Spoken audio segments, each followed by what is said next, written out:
আসসালামু আলাইকুম সবাইকে নতুন একটা ভিডিওতে স্বাগতম। আজকে আমাদের কাছে আছে ষান্মাসিক সামষ্টিক মূল্যায়ন 2024 শ্রেণী অষ্টম বিষয় বাংলায় ধারণা। তোমাদের তোমাদের বিদ্যালয়ে উন্নয়ন বিষয়ক বৈঠক অনুষ্ঠিত হবে। এই বৈঠকে সকল শিক্ষক শিক্ষার্থী ও অভিভাবক একত্র হয়ে শিক্ষার্থীদের নানা প্রয়োজন এবং বিদ্যালয়ের নানা সমস্যা ও সম্ভাবনা নিয়ে আলোচনা করবে। এই আলোচনাকে সামনে রেখে শিক্ষার্থীদের কাছ থেকে লিখিত মতামত ও চাহিদা বা দাবি আহ্বান করা হচ্ছে। বৈঠকে শিক্ষার্থীদের নানা বিষয়ে নিজেদের ভাবনা ও মতামত প্রকাশের সুযোগ থাকবে। একই দিনে বিদ্যালয়ের সকল শিক্ষার্থীদের নিয়ে দেয়াল পত্রিকা উন্মোচন করা হবে। দেয়াল পত্রিকা প্রকাশের জন্য শিক্ষার্থীদের কাছ থেকে সৃজনশীল লেখা আহ্বান করা যাচ্ছে।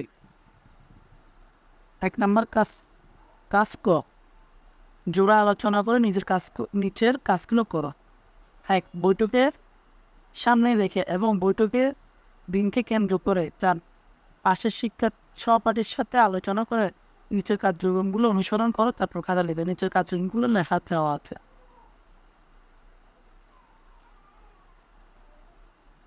2 নম্বর তালিকা থেকে যে কোনো একটি প্রয়োজন বা সমস্যা নিয়ে দুটি যোগাযোগের নমুনা তৈরি করো।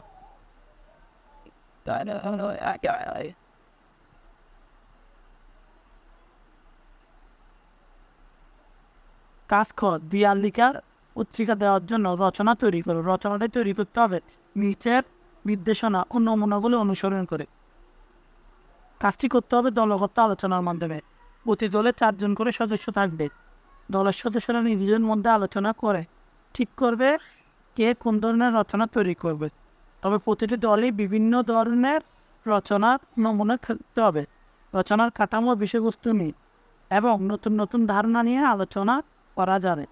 নমুনাটি লেখার আগে দলীয় আলোচনার মাধ্যমে কী কী সিদ্ধান্ত নেওয়া হয়েছে এবং গুরুত্বপূর্ণ বিষয় উঠে এসেছে তা লিখতে হবে। রচনায় নিজের সৃজনশীলতা পর্যবেক্ষণ ও দক্ষতার প্রতিফলন ঘটাতে হবে। রচনার একটি শিরোনাম দিতে হবে। নিচে কয়েক ধরনের লেখার নমুনা দেওয়া আছে। বিবরণমূলক লেখা বিদ্যালয় শ্রেণী স্কুল মাঠ পাঠাগার নিয়ে। বিশ্লেষণমূলক লেখা বিদ্যালয়ের সামগ্রিক সুযোগ সুবিধা। তথ্যমূলক লেখা বিদ্যালয়ের গুরুত্বপূর্ণ তথ্য। কাল্পনিক নির্ভুল লেখা বিদ্যালয়ের কোনো গল্প। 1 নম্বর ওপরের যে কোনো ধরনের একটি ধরন বেছে নিয়ে তোমার বিদ্যালয়ের পরিপ্রেক্ষিতে 200 শব্দের মধ্যে একটি রচনা লেখো।